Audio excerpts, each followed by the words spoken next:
Hello, everybody, and welcome back to the Cold Hard Truth podcast. I'm Jack Smith. I'm Shrikar Gendern. So, unfortunately, Anish couldn't be with us today, but we're here to talk about some breaking news in the NFL. After a lot of complaining from Jamal Adams on Instagram, out of the blue, he requested a trade from the New York Jets. And, an all-pro player requesting a trade is a big deal. Shrikar, what do you think about this? Yeah, so Jamal Adams wants out, and he would welcome a trade to 7 particular teams. I think it's Ravens, Chiefs, Niners, Texans, Seahawks, Cowboys, Eagles. That's it. Yeah. Yeah, okay. Yep. And I think you'd be very hard-pressed to find a team inside or outside of that group who wouldn't be interested in landing a superstar like Jamal Adams. But, I mean, some destinations make more sense than others. And we got to remember that Adams, he's going to need a new contract soon, and he might reset the market. He will reset the market for safeties. His current dilemma with the Jets kind of revolves around his expiring rookie deal. So there wouldn't be much point in acquiring him if you just can't pay him later. So I'm just going to keep that in mind. We're going to rank the 7 teams. Before we get into that, I just want to talk about kind of the situation that Adams is in. He's under control with the Jets for 2 more years. So I think it's a little bit interesting that he's clamoring for an extension this much when he has 2 more years on the deal. And that serves well for the Jets because, in my opinion, they have all the leverage in this situation because they don't have to pay him. And I know Jamal Adams. I've seen him play and I've heard him talk. He loves football so much that I honestly could not see him hold out. So I think the Jets are kind of in control of the situation. Would you agree? Of course. It's also possible that this is just more posturing as Adams and the Jets negotiate a long-term deal. The Jets don't have to do anything, and with his 5th-year option and the franchise tag, they could control Adams's rights for 3 or 4 more years. Now, just a month ago, it was reported that they had no plans to trade Adams in the first place. So, yeah. I mean, sometimes these games happen within the business of professional sports. That's just what it is. So I definitely wouldn't rule out a return to Gang Green. Yeah, I mean, they've never had an intention of trading him. At the deadline last year, they never once made a call to try and trade him. They only fielded calls and decided to keep him because they want him to be a Jet for life. And another thing that came out earlier today is that Adams wants to be among the league's highest paid defensive players. Specifically, He wants to make around $20 million. Do you have any idea where the safety market's at right now? It's at about $15 million. So that's a lot, but I mean, he definitely deserves it. He's one of I think he is my favorite safety in the league. You don't find many strong safeties like him. And keep in mind, is he 25 yet? I think he's just around there. He's still very young, yeah. So much potential. I mean, I think he's worth that money, and he's obviously going to reset the market, whether he comes back to the Jets or if he goes to a different team. I mean, he's got the cover abilities of a free safety, the tackling and just physical abilities of a linebacker, and sometimes even the pass rush moves of an edge rusher with 6.5 sacks last year. I mean, he plays all around the field, which is why he wants to be paid like a top defensive player, because I believe he thinks of himself as more than a safety, which watching him, he definitely looks the part. Right. We saw it in that game against the Giants where he literally rushed Daniel Jones, stripped the ball away from him, and somehow got – that play is just amazing. Yeah. That really shows just the versatility of Jamal Adams in this league. And I do think he definitely deserves that money. Yeah, and so of the 7 teams that were brought up, we thought we'd go over our top 3 based on who we think could get him and what were the best fits, I think, for Jamal Adams. And so, Shrikar, do you want to start us off? Give us your top 3? Sure. All right. I'll start at number 3. I have may sound a little biased, but the 49ers at number 3. God. But see, look, the Niners likely have the cap space to pull this off, and there's little doubt Adams would provide a significant upgrade over Jaquiski Tartt. They also haven't shied away from shaking things up following a Super Bowl season. If they were willing to trade DeForest Buckner, they might be willing to deal Tartt and another key player and or a high draft pick for Adams. It also helps that their quarterback is already locked up long-term. Mm-hmm.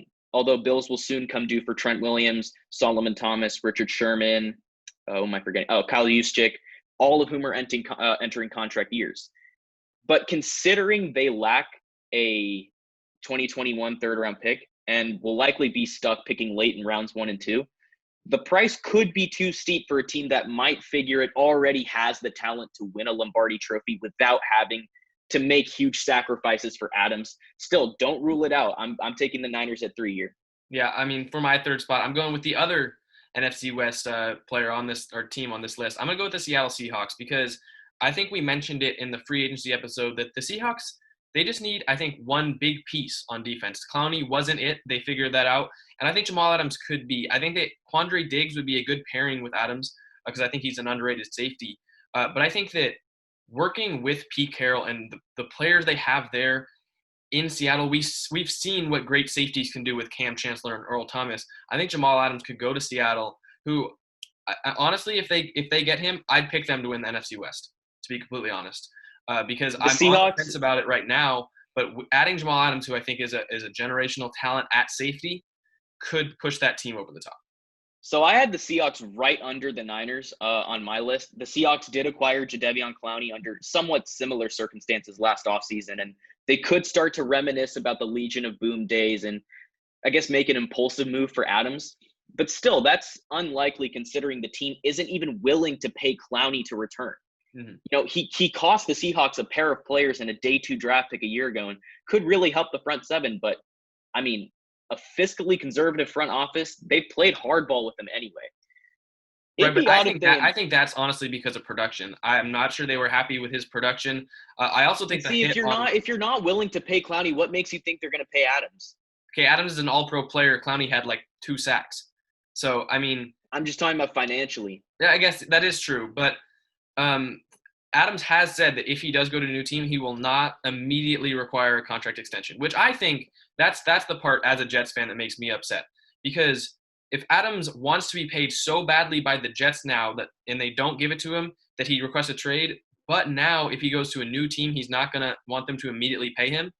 It really contradicts itself to me. And I think that to be completely honest, I think he just wants out of New York and he's not willing to say it just like that. I think with the Seahawks, it would be odd if instead they opted to surrender talent and or draft capital for the right to hand even more money to Adams, especially considering that Seattle's top-heavy roster is quite thin. Plus, the team is pretty set with Quandre Diggs, Bradley McDougald, and who's their safety? Oh, Marquise Blair. So I don't think a move for Adams wouldn't. I don't think a move for Adams would make much sense for them. I think they're just set there at safety. I think it's possible. What do you have at number 2? At number 2, I had the Philadelphia Eagles. I was looking on Twitter, and they were seemingly quick to rule out a potential deal sending Adams to the Eagles, which is understandable considering Philly already made a splash in the secondary by getting Darius Slay this offseason. The Eagles also took the time and energy to re-sign Jalen Mills and move him to safety to replace the departed Malcolm Jenkins. And I looked this up, but they already have 9 players on their payroll who make at least $10 million per year. So adding Adams, that could be pushing it. But I mean, the trade ingredients, it might still be there. First, despite all of those big contracts, the Eagles have more cap space than all but 6 other teams. And because of all those expensive deals, including the one for Carson Wentz, there isn't a lot of work to do in the next couple of off seasons. The Eagles are going all in. Mills is only back on a cheap 1-year contract, and there's no telling how his transition will go anyway. Adams and Slay could transform the Eagles secondary, and I think they'd be serious contenders in the NFC if they end up getting him. When you think about it, this isn't far-fetched, but still, I don't think it's going to happen. I don't think any of these teams are going to get him. Just keep that in mind. But when you think about it, this isn't that far-fetched. Yeah, I had the Eagles coming in just at number 4, but I could easily see them trading for him because, like you mentioned, they have a ton of cap space, and they're another one of those teams that's maybe just a key player on defense away from being a contender, and they need to separate themselves from the rest of the teams in the NFC. But number 2, I had the Baltimore Ravens because I think that pairing him with Earl – you disagree? Yeah, I disagree with that. But I want to hear your reasoning. I think they really want to go all in. They need to win a playoff game. That's something they haven't been able to do recently. So impact players is the way you get it done. I think they're going to get out of some salaries in the future. Calais Campbell, I think, will not return. I'm not sure they're going to re-sign Matt Judon after this year. So I think that money will open up for an extension for Jamal Adams. And so I think that if you sign Jamal Adams, you don't have to re-sign Earl Thomas when his contract comes up. They'd find a way to make it work. And I think pairing him with Earl Thomas would make that defense the best in the league, pairing with maybe the best offense in the league, depending on who you talk to. And I think the Ravens they want to win a playoff game so badly with Lamar Jackson. and I think that Jamal Adams would easily help that. The Ravens are already low in salary cap space. They're going to soon have to pay Ronnie Stanley, Matt Judon, and that Lamar Jackson guy. Their draft capital is limited because they're a contender. And I'm just thinking they probably shouldn't get wild and break up a team that won 14 games last year to add Adams. Not only did Baltimore bring in Earl Thomas last offseason, but it also handed a 3-year, $16 million contract to Chuck Clark. You put it all together, and there's little reason to pursue a deal for Adams, especially Chuck Clark. I think he's one of the more underrated safeties in the league. Now, see, I think that Judon, like you mentioned, could be a piece in this trade, to be completely honest, because the Jets need an edge rusher. That's the position that you see come up most when people are mocking up trades for Jamal Adams as an edge rusher. But see, my problem is, why would you break up a team that already won 14 games? They added pieces. I agree with that, but why would you trade? I just don't see it happening. I think really what the Jets are going to look for, I think, is draft capital over players. So I think that I agree with that. Okay, but they don't have the draft capital. They're going to be contenders. Then they're not going to need it if their roster, like we said, is so good. And I think they're going to get out of they just got out of the Marshall Yonda contract. They're not going to have to pay him.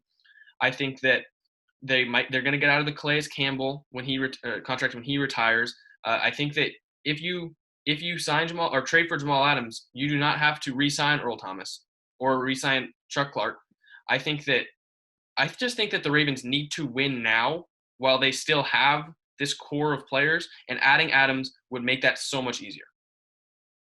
Yeah, I mean, I obviously have my problems with it. You think it's an advantage, but I mean, at number one, I hope we can agree on this. I'm saying the Dallas Cowboys. Like the Eagles, Cowboys have to be all in.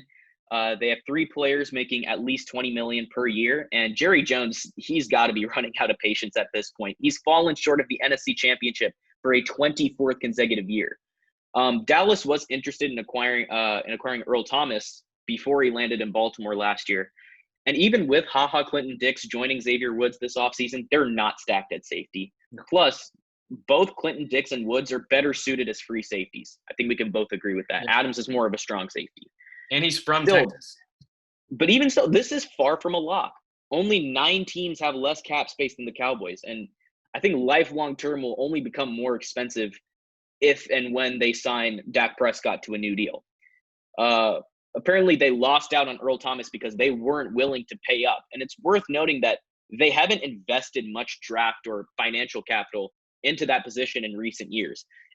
I guess what I'm trying to say, in other words, while Adams is seemingly ready to join any of these 7 teams, there's a chance none will be able to pull it off.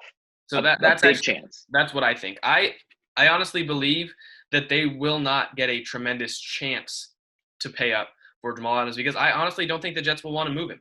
They have him under control for 2 more years. They want to pay him. They just don't see a reason to pay him now, because there's 2 more years they've got him. Why would they extend him now? They got all the leverage in this situation. Exactly. They don't need to.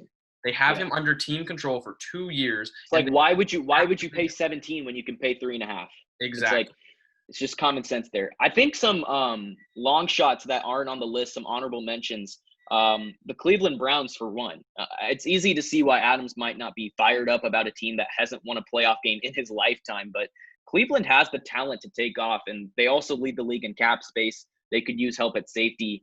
Another team I was thinking of, the Detroit Lions. Yes, another team that hasn't won a postseason affair since before Adams was born, but the Lions should be competitive with a healthy Matthew Stafford. That's just my opinion. Slay and Diggs are gone, and there's somewhat of a hole next to Tracy Walker at safety. Plus, they rank 3rd in cap space.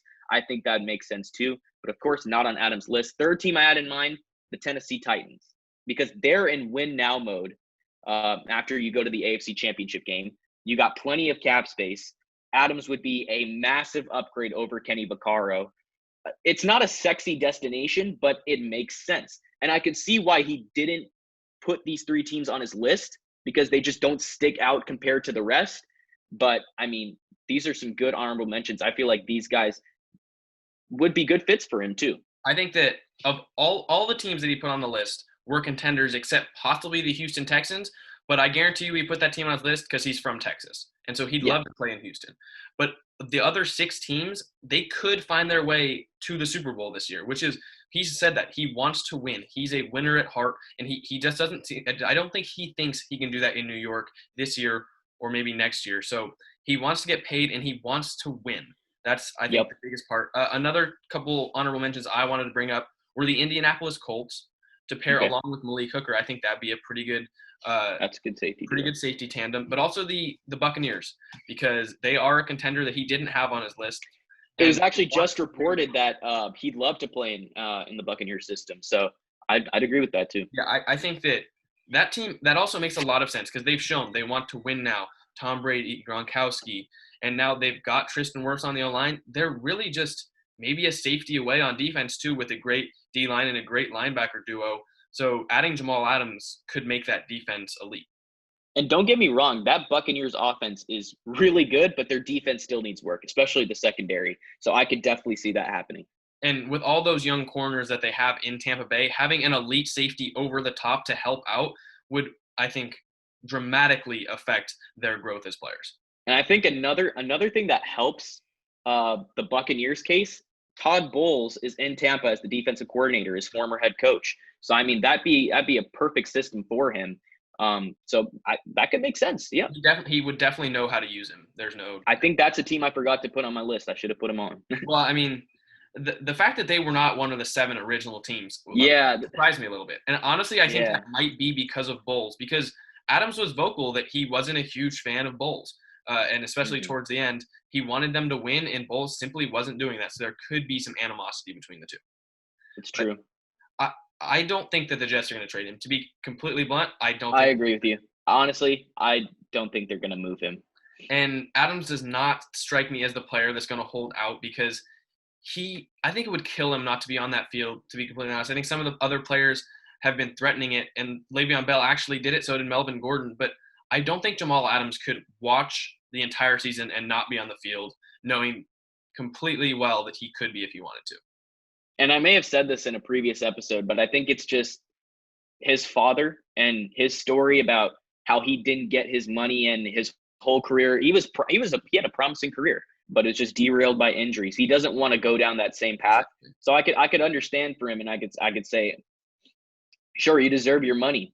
But in this case, it's a business. That's just all it is. It's a business. And the Jets are just going to take advantage of that, keep him for another. They could give him an extension next offseason. That's honestly that.